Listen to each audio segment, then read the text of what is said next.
As a quick aside, I'm just going to do a quick video. So people have asked me about the confusion in dollar signs. So I'm going to make a new patch and call this the dollar sign TDS, the dollar sign TDS. Now the dollar sign is used in message boxes, it's used in the expression box, and it's used in object boxes, and in each case it's slightly different. So let's do something really simple. Here's a plus box. It takes an inlet on its left and an inlet on its right. And we've all seen the problem that when you move the right hand inlet, nothing happens. You just set the value, and you only trigger the value when you change the left hand inlet. If you want both to trigger that value, what you need to do is trigger a bang and a float. In actual fact, you trigger from right to left, so you trigger a float and a bang. The float goes in here and the bang goes into the left hand inlet. So the left hand inlet of the plus box is programmed to take a float. In this case it's an integer, but it could equally be a float, and also to take a bang. So the bang just triggers the calculation. So here what I'm doing is putting the float in here and then triggering with a bang, triggering the plus 17.2. So if I went to 13, I get 30.2. So on both of these I get a result. That's one useful thing to think about when you're doing calculations. You see the dollar sign in boxes like line, which takes a message, $1.20, and that sends a ramp, and you put a volume here, and that would send a ramp each time the line would interpolate between your successive changes of value over 20 milliseconds.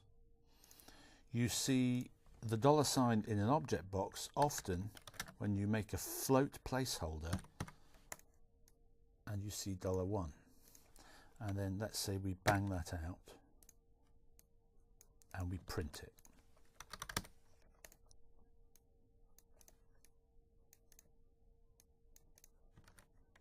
Now that won't do anything until I load TDS as an object. So if I load TDS as an object, it loads up and I can click on it and up it pops. Right now there'll be nothing in there, but if I set a variable for this, TDS3, hopefully what's happened is the 3 has gone in here. It's certainly not gone here, even though they both say $1. So I bang this and it prints 3. So the same thing applies here when we use the expression box, EXPR, except now I have to tell PD that my $1 is actually a float. And I could do $1 times $F2. And that gives me 2 inlet boxes and 1 outlet box. So number on the inlet, on the left, number on the right, and number at the bottom. Add 4. Oh, we multiply them by 4. 6 4s, 24, and see the same problem. So we'd have to do the same thing. I'm sure what we'd have to do is stick a trigger, do the bang last, do the float first.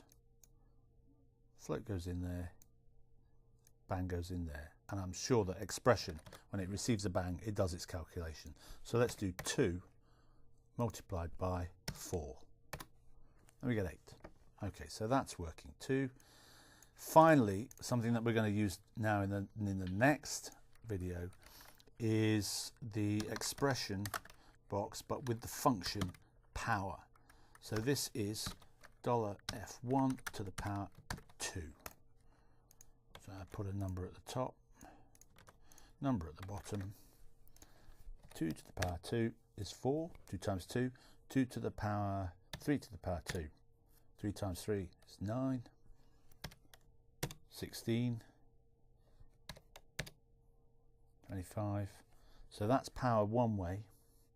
We could also expand that to be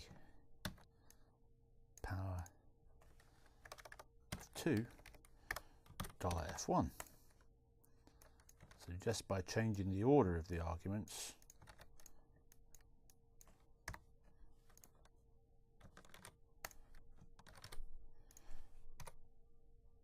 two to the power 2, 4, 2 to the power 3, 8, 2 to the power 4, 16, 2 to the power 5, 32, power 7, 128. So if you want to work out your binary, how many points are there in a binary file of 7 bits, like MIDI, 2 to the power 7, 128. 16-bit, 65,036. 15-bit, let's have a look, 32,768. So that's the size of your 16-bit file. But a lot of Cubase files will record at 24-bit.